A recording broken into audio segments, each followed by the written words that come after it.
So before we get into the review at hand, I just wanted to point out that I originally intended for this video to go up at 5 a.m. Eastern Time like I do with most of my uploads nowadays, but unfortunately, stupid YouTube decided to take it down because I guess it violated some rules to do with copyright grounds. So thanks a lot, YouTube. You threw my schedule off entirely. And I guess since this isn't a freaking reaction video, I couldn't put a snippet of the Family Ghost music video into the review. So I just decided to scrap it entirely to avoid all BS with this video in the future. So without further ado, here is the King Diamond review.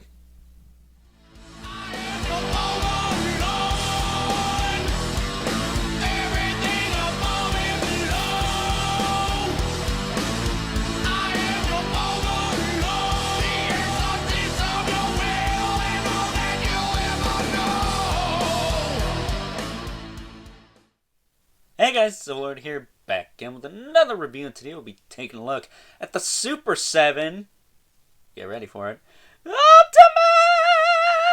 Ultimates! Like to see Robo from the Foosh do that.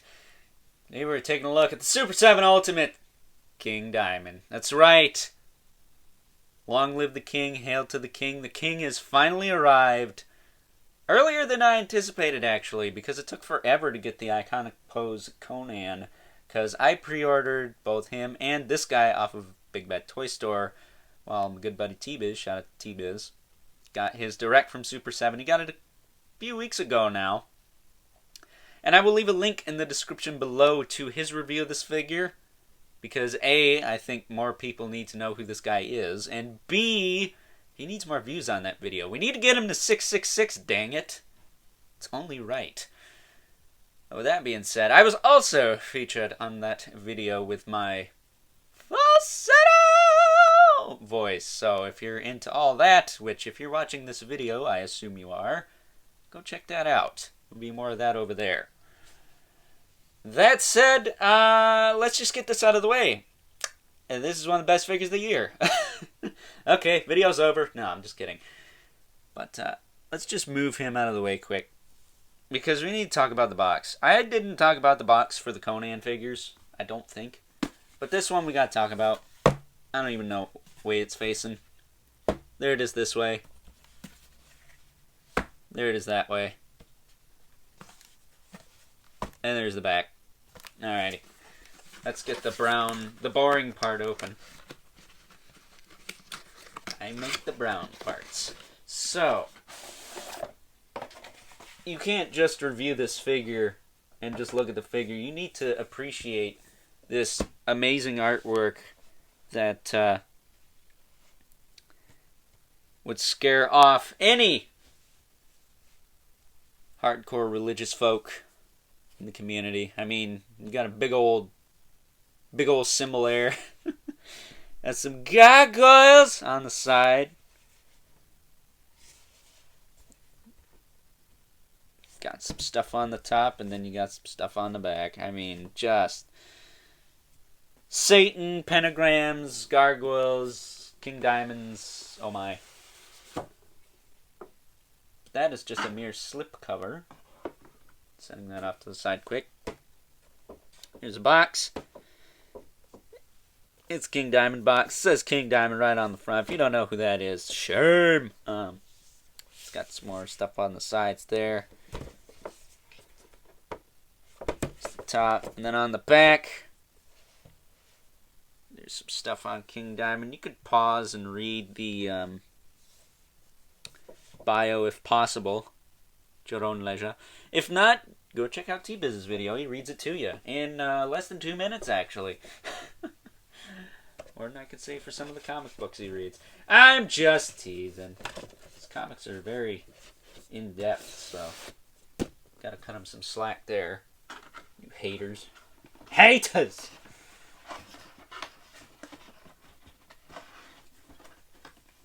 So getting that back into the cardboard. I actually plan on keeping this box because this figure is loaded with accessories, so with that in mind, Stand him back up here. There. Alright, where to start? So, he's got two, count them, two alternate heads. He's got the cool YouTube interviews head. Really, it's not YouTube. It's just videos you can find on YouTube now. But they're from the 80s. He's always sporting his aviator shades and his... I never noticed the inverted cross earrings. And he's got his mutton chops going on there. Which is funny. For the longest time, I did not know this guy had a beard because I'm used to seeing old man King Diamond with the top hat. And then there's the first tour Merciful Fate head. I would say this figure covers all your bases up until the album Conspiracy, as far as King Diamond goes. Because you could take some of this stuff off. Like these little tassels, the cape, the necklaces. I wouldn't do that because they're a pain in the butt to get on. Well, the tassels are. I actually had one fall off earlier. But I just tied it back on quick for the review. But you could pretty much get King Diamond up until the Conspiracy album where he had all the blood splatter added to his face paint. So there is that. Next up, we have the skull chalice full of blood from a Merciful Fate photo shoot, I believe. So he can, quote-unquote, contemplate the chalice. Good times. And then he's got a Cacodemon skull. Or the Taco Demon. There you go. It's a goat skull. Also from a Merciful Fate photo shoot. And then he comes with his iconic bone cross mic stand. I have the grip hand on it because he was holding it before.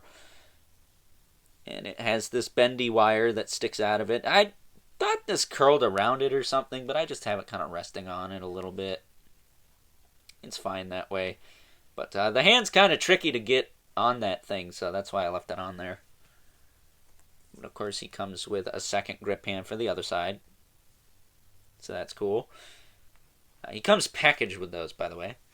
And then he comes with two relaxed hands, or conjuration hands, or spellcasting hands, because I remember the one photo I saw of this guy, the first time I ever saw him, he actually looked more like that, I suppose at the time. No. It was like the second time I had seen a picture of him.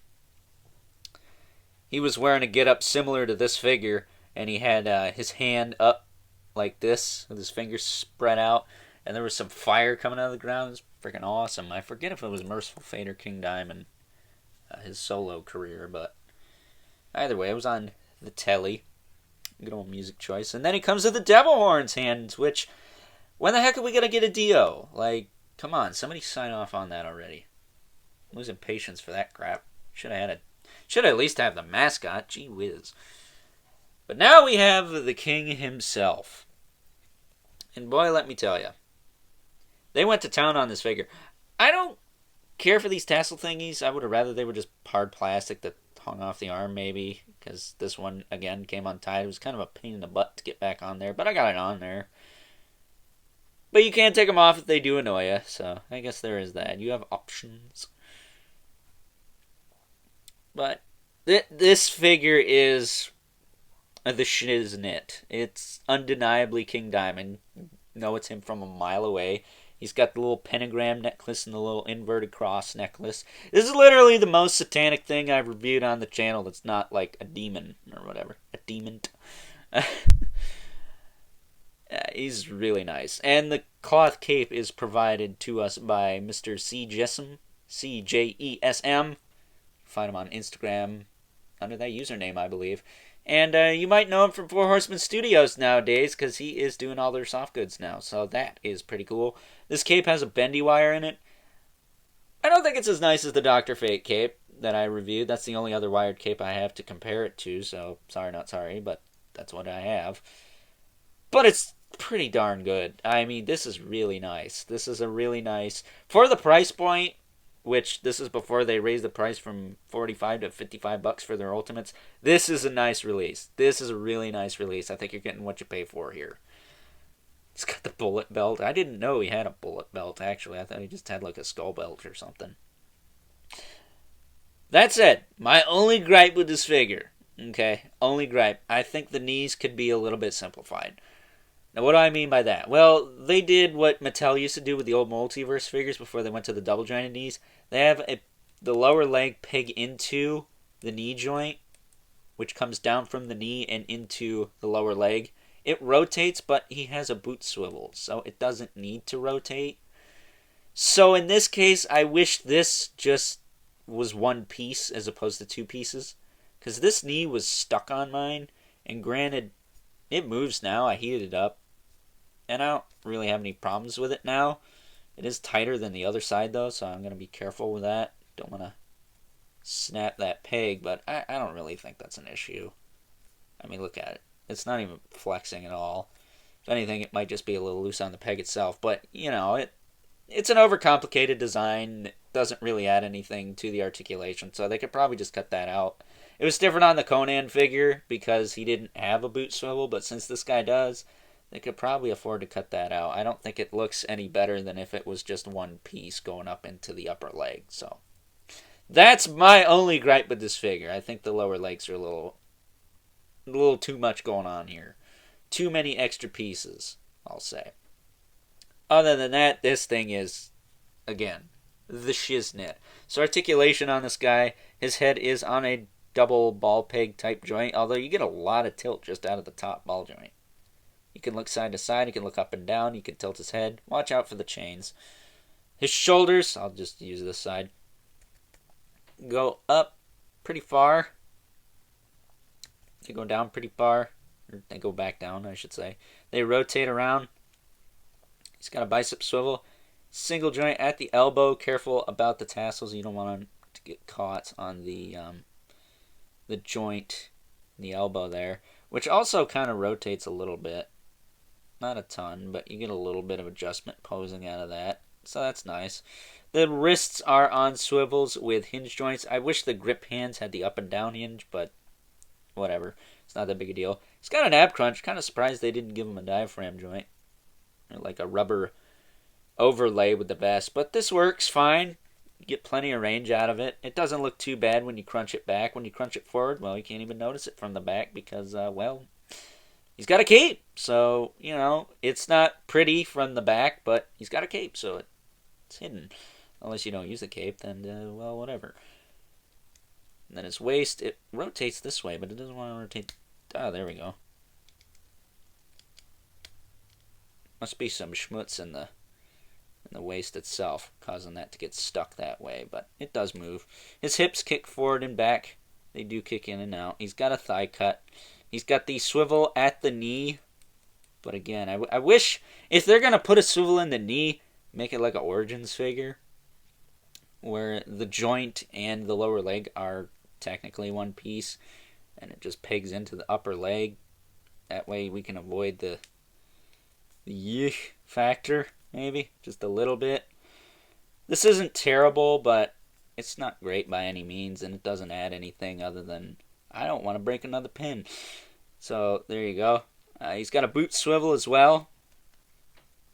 And then his feet do move back and forward. These are really heavily detented, too, for what they are. And then he's got a rocker and some peg holes at the bottom of his feet. So that's your King Diamond, man. This thing is awesome. Again, the lower legs could be reworked, but I'm sure they'll improve that at some point. I'm sure we'll get another King Diamond, too. I wouldn't be surprised if we do see the top hat modern look for old KD. So with that being said, let's take a look at some comparisons. First up here is the King next to the Hasbro Marvel Legends Ultron from the Ursa Major Build-A-Figure Wave, and the McFarlane Toys DC Multiverse Batman Beyond from the Joker Bot Collect-A-Build Wave. This is, of course, the Target exclusive version of Batman Beyond without all the face detailing. And as you can see, the old King Diamond stands a little bit tall for your Marvel Legends, but I think you could still fudge him in. I don't think he's too out of scale. But he is perfect for your McFarlane Toys DC Multiverse, though, because like the Super 7 Ultimates, Multiverse is also a 7-inch scale line. Up next, here he is next to another Super 7 Ultimates figure. We have the iconic pose Conan from Conan the Barbarian, as well as the Mattel Masters of the Universe Revelation He-Man from their Masterverse line. And as you can see, I think King Diamond also scales pretty well with these two. He-Man is a very tall figure. That is a very big line, that Masterverse line. But, again, I think King Diamond fits in well here. And last, but certainly not least, we have our two regulars, the Mythic Legion's Brother Mandibulus and the Mortal Kombat 11 Spawn. And while King Diamond is, again, shorter than Spawn, because that figure is just... he's a towering titan, that Spawn. I will say King Diamond is definitely going to be a VIP member of the Red and Black Club. So, there you go. But with that being said, time to wrap things up. Some final thoughts.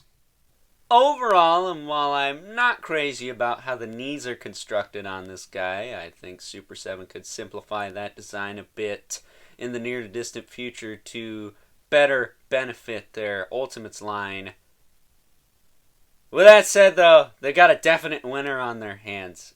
Because you can't go wrong with the king, right? I mean, if a figure this good inspires me to do a URL that's this cool, they're doing something right, right? Right.